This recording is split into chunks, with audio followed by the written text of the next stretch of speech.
All right, tell me what happened here. It all happened so fast. One minute I was standing with Pink and Electrical, just the two of us, all alone. I turned around to fix some wires, and when I turned back around, the body was sitting right there. Green, what you see? Look, I just saw Red and Pink go into Electrical together, and that's it. No one else came in or out. So our possible list of killers is you, Red. It wasn't me. You've got to believe me. I didn't see what I happened. think I've heard enough. Green, you can go. Wait for me at security. It wasn't me, I swear. I didn't kill Pink. I didn't. Shh, not so loud. I know you didn't kill Pink. I know you're innocent, Red, but I had to talk to you alone without Green hearing. Why? So I could do this.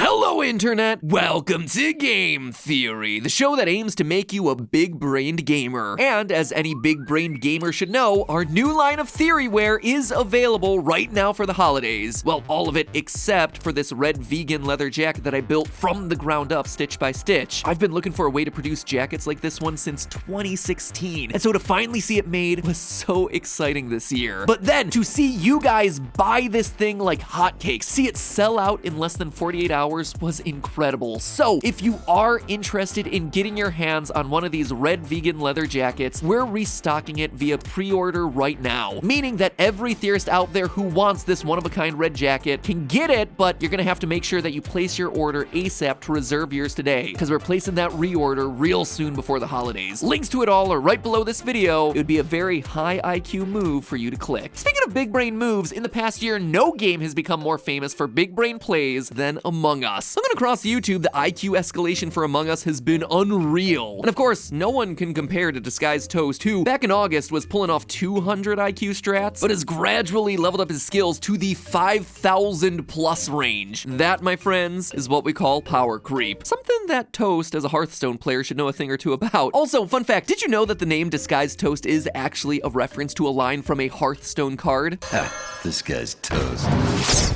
More you know. But for as much of a meme as high IQ plays in Among Us have become, does high IQ actually matter in the game? Is IQ really the thing that's gonna help you win something that's all about social deduction and deception? And if it's not, then what do we need to win? That, my friends, is our big-brained question of the day. And to untangle the knot, we first need to understand what exactly IQ is measuring in the first place. IQ is short for intelligence quotient and is designed to measure human intelligence. No duh, right? Everyone knows that. But do they understand that? Because IQ isn't actually what a lot of people assume it is. Examples of questions that you might encounter on an IQ test are things like this. Which number should come next in the following pattern? 4, 10, 22, 46. If you recognize that each number in the sequence is multiplied by 2 and then added to 2, congratulations, a winner is you. The answer is 94. Here's another one. Book is to reading as fork is to, the answer here is eating. It's a basic analogy like the type you'd see on a standardized test like the SATs. You use a book to read, you use a fork to eat. Now, if questions like these strike you as incredibly basic, almost the kind of thing that a grade schooler could do, well, it's kind of the point. For example, questions like what year was the Declaration of Independence signed, or what city is the capital of Poland, don't really test how good you are at thinking. They're mostly measures of whether you memorized a fact well enough to regurgitate it. It's pure trivia. Likewise, during an IQ test, you're probably not gonna get quizzed on the quadratic formula or the chemical composition of table salt. IQ's aim is to be a measure of human intelligence, not necessarily human knowledge or experience. The idea is that while people accumulate knowledge throughout their lifetime, intelligence is innate problem solving. It's believed to be something that you just have and something that remains relatively consistent throughout your life. And research actually supports this. IQ researchers have found that people who are tested for IQ when they're young tend to maintain similar scores as they get older. And studying also doesn't seem to help all that much. A 1995 study found that subjects who underwent rigorous test prep did score higher on IQ tests, but the improvement was relatively small, between 2 and 6 points. That's not a whole heck of a lot when you consider that IQ is measured on a scale that goes up to around 200. And if you're wondering why I said it goes up to around 200 points, it's because the scale is constantly getting recalibrated. 100 is meant to be the baseline, representing the average IQ, and 68.26% of people fall between 85 and 115. 13. But what that score of 100 means has actually shifted over the years. A study comparing children's test scores in 2008 to test scores in 1942 found that modern kids were scoring an average of 14 points higher than their old school counterparts. If you're looking for an explanation as to why, one explanation that researchers came up with was that during the 20th century, people were powering their cars with leaded gasoline. And it turns out that lead is, go figure, really toxic and causes permanent brain damage. The US didn't ban the sale of leaded fuel until 1996. 1996, man, wow. It got banned in the EU even later, in 2000. We've also gotten better about banning things like leaded paint, so it turns out that when people aren't breathing in neurotoxins, they happen to score better on tests designed to measure brain function. Who would have guessed? Anyway, to give a few reference points for what high IQ actually means, a score of 120 indicates that someone scored higher than 90% of people, while an IQ of 125 indicates that you scored higher than 95% of people. 135 IQ puts you in the top 1%, 146 IQ puts you at the top 0.1%, and someone with 200 IQ would be smarter than 99.999999987% of humanity. In fact, as of right now, it is literally impossible to score 250 IQ on the test because it's a measure of how much smarter you are compared to other people. To be precise, for all the stat nerds out there, it's based on how many standard deviations separate you are from the mean, which means that there literally aren't enough people on planet Earth to get you to a score that high. So Disguised Toast actually had it right the first time. 200 IQ. Smart play, but still within the realm of possibility. And every video title after that has just been clickbait. We're included in that category too, to be honest. True story, we actually debated whether or not we wanted to keep it accurate to true IQ scores, but we decided not to and just play along with the memes. Meanwhile, we all just need to tremble in fear considering that Alakazam the Pokemon apparently, according to the Pokedex, has an IQ of 5,000. So that's a little bit about IQ, but can having a higher IQ actually make you better at video games? Yes. Or to be more precise, better at certain kinds of video games. In a series of studies, researchers at University of York found that among both League of Legends and Dota 2 players, the higher you go in matchmaking rank, the higher the average IQ of the player becomes. The thought is that because League of Legends and Dota are, at their core, real-time strategy games involving lots of complex decisions in short time frames, having a turbo-powered brain really helps out. On the other hand, the same researchers looked at data from first-person shooter players and found different results there. Apparently, when it comes to FPS games, the biggest predictor of good performance isn't IQ, it's actually age. People who did best were younger players whose more nimble fingers and quicker reflexes put them at an advantage. So how does Among Us fit into all this? Well, the most important part of Among Us is the team meeting, where the main skill being tested is social deduction, how good you are at deceiving people as an imposter, and how good you are at spotting lies as a crew member. So do the high IQ players really have the advantage when it comes to that part of the game? As it turns out, yeah. Research shows that a higher IQ tends to come bundled with better theory of mind. Basically, theory of mind is your ability to understand what other people are thinking. You're able to predict or intuit the thoughts and reactions of other people, which in turn lets you model your behavior based on how they're gonna respond. It's basically in a strategy game when you're thinking 3 moves ahead, or those moments when you say, "Ha! I knew you would do that, that's why I laid my trap there." It's pretty critical to any game that involves trying to outsmart another player. It's sort of putting yourself in the other player's shoes. A sort of, if I do X, then knowing what I know about that person, I can predict that they would most likely respond by doing Y. In a game of Among Us, this could be as simple as realizing that Pokimane was suspicious of Toast the entire game, which means that if I kill and report a body in a place near where Toast is hanging out, Pokimane will most likely try to vote Toast into the lava. And in turn, Poki could apply theory of mind in response to that, realizing, wait a minute, if the imposter knows that I've been suspicious of Toast the entire game, they might try to frame him in the next kill. So I should probably be a bit skeptical of anyone who reports a body near Toast. That kind of game of cat and mouse is all about understanding how other people think and using that to predict their behavior, aka theory of mind. So what does this all tell us? Well, it seems that the high IQ players might truly be the elite among us in Among Us. Except there's one other group that may be able to beat them. The only thing stronger than being smart is being a wizard. You're a wizard, Harry. Seriously, let me introduce you to the strange science of truth wizards. Yes, this is a real scientific thing, and yes, the academic name is Truth Wizard. So on a previous episode of Game Theory all about the strategy of Among Us, I mentioned mentioned that people on average are really bad at detecting lies. In a test where people were asked to judge a series of statements as truth or lies, they guessed correctly 54% of the time, barely better than the 50% you'd expect from random chance. So humans are bad at detecting lies in general. Further research on the subject found that a few people are absolute wizards when it comes to spotting lies. Quote from the study, "Wizards of deception detection are rare individuals who achieve scores of 80% or higher. Most people's accuracy on these tests is about 50%, as would be expected by chance alone. Of more than 15,000 people tested, only 47 have been classified." Basically, these people are natural-born lie detectors. Now, being a wizard comes with a few caveats. These rare individuals have a harder time evaluating strangers. They also tend to work better if they're able to use facial expressions, because a lot of their abilities come with recognizing micro-level changes to vocal and physical cues. The better grasp these wizards have on a person's normal speech patterns, the easier it is for them to tell when that person's speech is different from normal. It might come in real handy if you find yourself sitting across the table from a possible liar, but in a typical game of Among Us, you're not gonna have any chance to read a person's facial expressions. At best, you have yourself the voice chat. So, am I saying that you either have to be super smart or a literal wizard to be good at Among Us? Of course not. For instance, if you want to do better at an IQ test, one of the most effective ways is to simply try harder. Yep, in a study done on IQ scores, it found that when people were offered incentives, like receiving money as a reward for higher scores, it resulted in an average score increase of as much as 10 points, better than when they heavily studied like we talked about earlier, which means that the single best way to get good in an IQ test is by,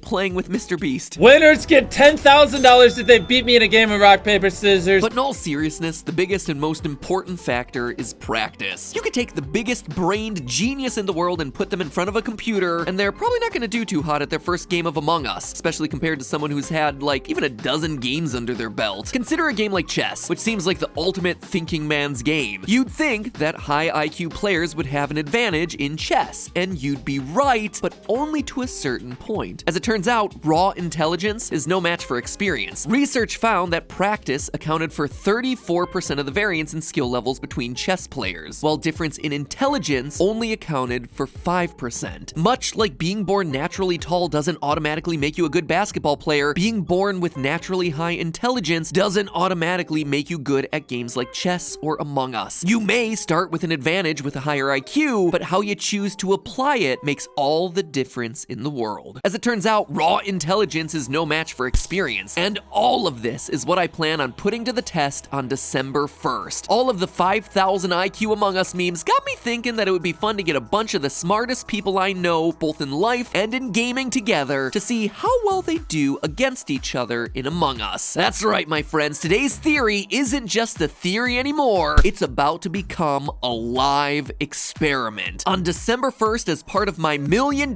challenge for St. Jude, I'm hosting the highest IQ game of Among Us ever, to see what big brains reign supreme. It's gonna be an all-day live stream where we put your favorite creators to the test, all while giving away tens of thousands of dollars in one-of-a-kind prizes to you at home watching. So make sure you hit that subscribe button, because this is an event that you are not gonna wanna miss. And all of it is to benefit St. Jude Children's Research Hospital, a hospital that's on the front lines of cancer research, all while saving the lives of our most precious patients' children. And let's face it, supporting an amazing cause while having a great time watching some of your favorite creators online backstab each other, that is the brainiest move of them all. The second brainiest move, though, is saving money this holiday season. And for that, you don't need the help of a truth wizard. All you need is our sponsor for today's episode, Honey, the free browser extension that automatically scours the internet for promo codes on every purchase you make at some of the most popular online destinations for shopping. You, being a big brain theorist, probably already knew about Honey, but what you might not have already known is that Honey has other super cool features like the drop list, which lets you make a list of all the things that you want to buy so that Honey can monitor the prices over time and send you alerts when the item's at its lowest possible price. That, my friends, is like a 250 IQ shopping strat right there. Oh yeah, and while I'm busy raising $1 million